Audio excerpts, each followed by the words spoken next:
So now we'd like to, I guess, get into the risk management insurance portion of the presentation, and more specifically what factors to consider if you're thinking about risk management and insuring unmanned aerial vehicles.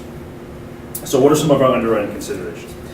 First would be the size, function, and intent. That's going to drive a lot of the other factors. More specifically, what exactly is this UAV or drone purpose to do? With technology capabilities, we're really keying in at what type of visual or spraying technology is actually on the UAV, and again, that's going to tie back to the intent, what we're using it for. Again, with the areas of operation, that's more specifically gearing towards where you're actually going to store the drone, and again, where it's going to be operating, whether that's more rural kind of settings or more urban, closer to where you might have some more issues with liability and actual property damage. And as Devin mentioned, the Federal Aviation Administration regulations, the FAA was tasked with integrating drones into national airspace. And really that's going to push exactly what the definition of a drone versus an unmanned aerial vehicle versus, I guess that's kind of the same, versus what a model aircraft would be. And that is going to be an interesting topic because when they do come out, it's going to differ between county regulations, city regulations, state, and actually federal regulations because everybody's going to want their 2 cents in. So those are just some of the general factors to consider when looking into the actual underwriting. So some of the specific exposures and things we're going to try and take a look at least and touch on are the physical damage to the actual UAV itself in the event of a crash or just any sort of damage during transportation, things like that, ground damage in the result of a collision from crash, and as well as the air-to-air collision exposures, also touching upon some of the privacy, nuisance, trespass exposures, hazards, and then finally coming into the cyber liability portion as well.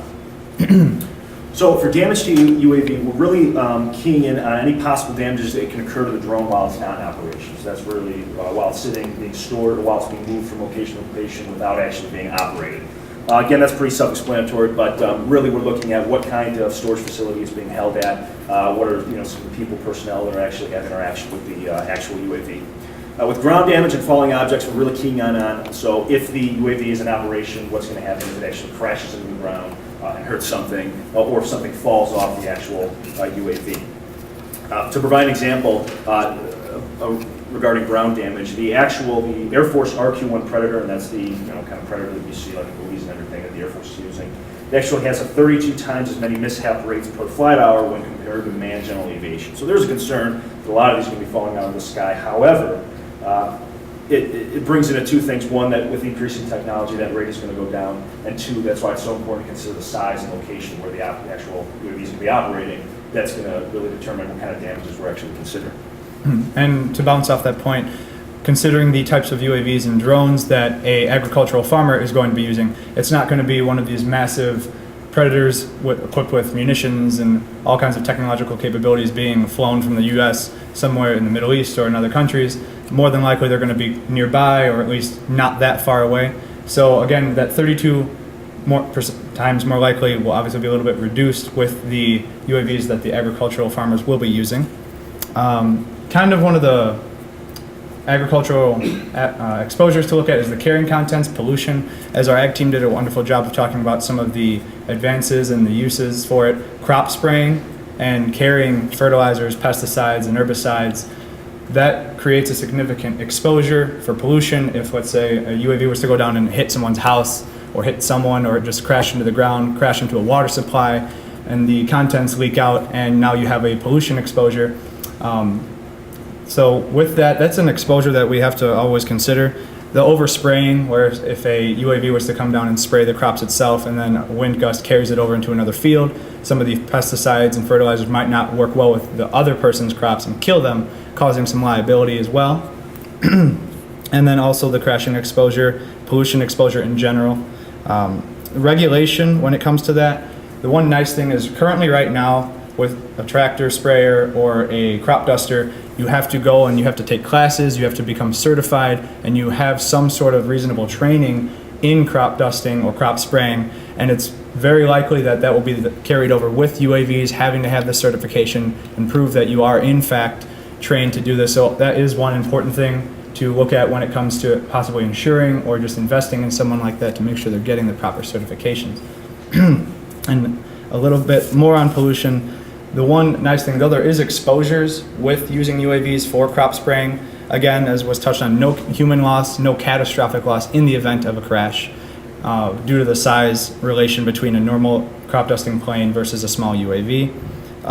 The spraying actually is more precise. So right now a blanket spray is usually what farmers have to do, where they spray the whole field time and time again until they can't do it anymore. And that causes significant runoff into the water supply. You might have that get some animals sick, or you have the water supply poisoned, and that causes lots of liability for those who are insuring those farms. So with a more precise spraying and spot spraying, it reduces that exposure significantly, which is always nice. And a little bit on collision avoidance. So for collision avoidance, we're really talking about air-to-air collisions, and currently UAVs lack the advanced collision avoidance systems on manned aircraft. Big factors is that just don't have a pilot looking around for other aircraft that's in the air. And because of the small radar signature of the actual drone, because they're small in size, that leaves a big opportunity for, or a big chance of manned aircraft and large commercial jets actually flying in these drones and causing damage. So we're really looking at, again, what kind of collision avoidance technology is actually in place on the UAV itself.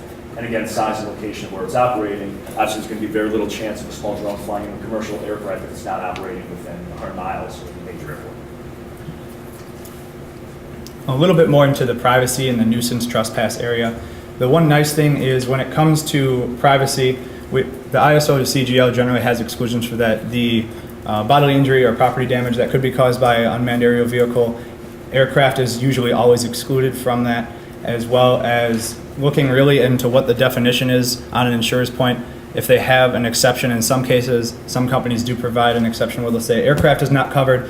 However, in the event that it's a model or hobby craft that's not designed to carry people, which a UAV is not carrying contents, which some cases they're not spraying, they just have surveillance equipment. So therefore it meets that definition, and then that would make an insurer liable to no longer have that exclusion to protect them from that. And then also looking into the pollution exclusion, how you want to make that apply. Talking into the imaging technology, as Devin did a wonderful job on expressing some of the privacy issues. When it comes to the technology they're using, currently infrared under the second and third reinstatement of torts, it's considered an ultra hazardous, unusual type of exposure, so that's why you're not allowed to use infrared to look into a house, or if you capture it, it is important to destroy that data, as you could have liability where someone could say, well, you're spying on me, even if that's not the case. So looking back at one of our underwriting factors, the capabilities. If I literally can't look into your home, if I can't use infrared, and you're going to claim that against me, it's important to know what's on the UAV at the time, so you can say that's not true and shoot that suit down. However, over time, it is possible that infrared, when it becomes more, in quote, in common use, that might be something that will have to be reevaluated at a later time when it is allowed to be used. For the purposes of agriculture, with the open fields doctrine, as they talked about in the law cases, as well as just the privacy outside in general, that reduces the overall exposure to privacy issues when faced with suits. So it's very nice. So really the only way that someone's going to potentially do that is if they are purposefully looking into someone's home, which there's still lots of privacy protection in the home, of course. And in some cases, some of the common insuring exclusions are that you are knowingly violating somebody's rights or the right to privacy. So in that case, still, you're excluding it, so you're protecting yourself in the case that there is a suit in which, as Devin again touched on, everybody can kind of be pulled in on a case like this. When it comes to the nuisance and trespass, again, just all the exposures, as if knowing the the flying altitude, if it's defined as a model aircraft or is this a UAV. If it's a UAV and defined as an aircraft, they're going to treat it differently because you have the FAA on you. If it's now with that case, the model aircraft, you have completely different specifications you can do, but you also have to look at that from a exposure standpoint. How do I know someone's not fraudulently lying to me and saying this is defined as a model aircraft and meets the specifications, and then they're actually flying one that classifies itself as an aircraft and could put you on the liability side of that. So wanting to monitor that, of course. And then when it comes to nuisance and trespass, they have to provide a substantial and unreasonable infringement on the use and enjoyment of their land. So if I'm flying a UAV 500 to 1,000 feet above your land and you're in a home that's not using it, there's no way you can claim that it's infringing on my enjoyment of the land when it's obviously nowhere near reasonable to say that. So that's one good defense against that as well.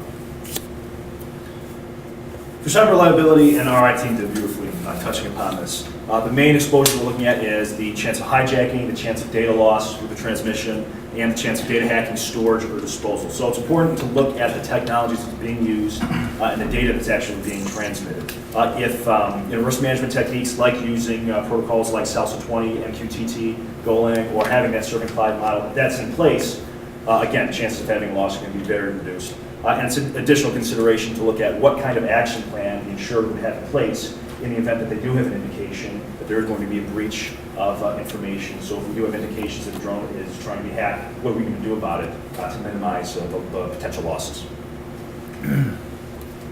For distribution avenues, that's more of where are these people going to go to try and find insurance for it, or how they're going to find protection for their uses.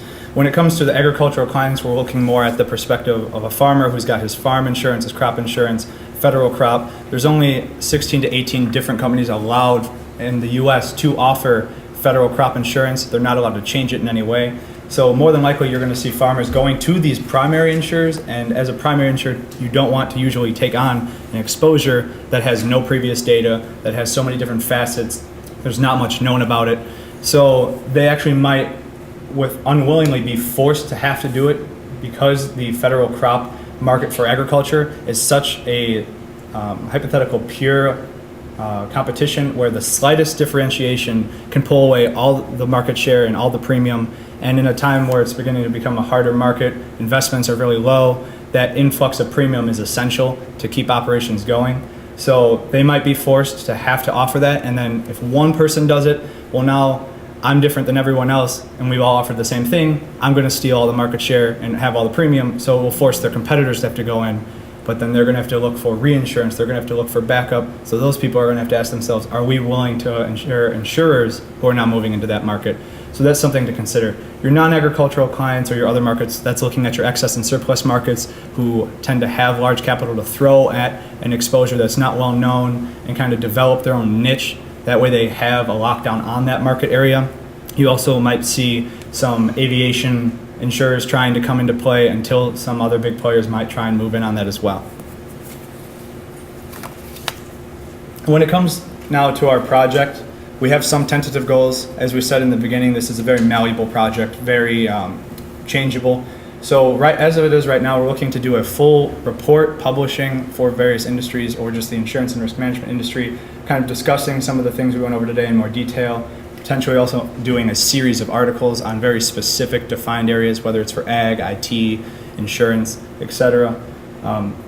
Also, we always are willing to offer presentations to supporters or interested parties, people who want to learn a little bit more, ask us, can you look at these specific things, come on in, let's sit down, let's talk about it, let's have a presentation, maybe do lunch, something like that. When it comes to the project, potential improvements, as a group, we're hoping to try and find a way to get to some of these conferences for unmanned aerial vehicles. We've got some coming up. We've got some in May that are coming up. We're hoping to find a way to get to. We have one in August as well. We feel that there's lots and lots of benefits and also hands-on experience we can gain from that. Another potential improvement would be acquiring one or multiple various types of UAVs or drones, or at least one that's specifically for farming, and then also working with our Lexington farm to really get, for the insurance risk management side, we get our hands on it, really learn the exposures, really learn the risks. IT can also assist with that, where they get to work in the code. They can figure out, okay, what are some of the requirements an insurer might need in order to say, I'm comfortable writing this risk if you do this code, if you have this security software, if you do these types of things. Also, again, law and ag kind of working together to those points as well. But we are, of course, limited with our support, so we're always hoping and looking for help any way we can, and direction as well on what we should focus on. Excellent. So to wrap up the entire presentation with the research project, we're very flexible, and obviously we have an ongoing goal of continuing to do research our next year when we are seniors, and a lot of the other team members will be seniors as well. And to also continue on until the FAA releases regulation 2015, if they do it into 2015. And again, the project is only 2 months old, so everything that we've done so far is very open to changing and shifting, very flexible, and we're looking also for your feedback as well. And to wrap up the presentation and what we talked about today, we believe UAVs or drones will become an emerging market because of the numerous applications, specifically agriculturally. UAVs present a unique technological risk, but a lot of the possible issues could be mitigated with the right solutions. UAV case law is in its infancy, with just a few doctrines, and especially presents a special challenge in the possible liability claims that could arise. And finally, there are many aspects to risk management with possible insurance of UAVs, and there are a lot of factors that have to be considered if anyone would look into actually insuring that risk. And that will wrap up our presentation for today. Thank you very much.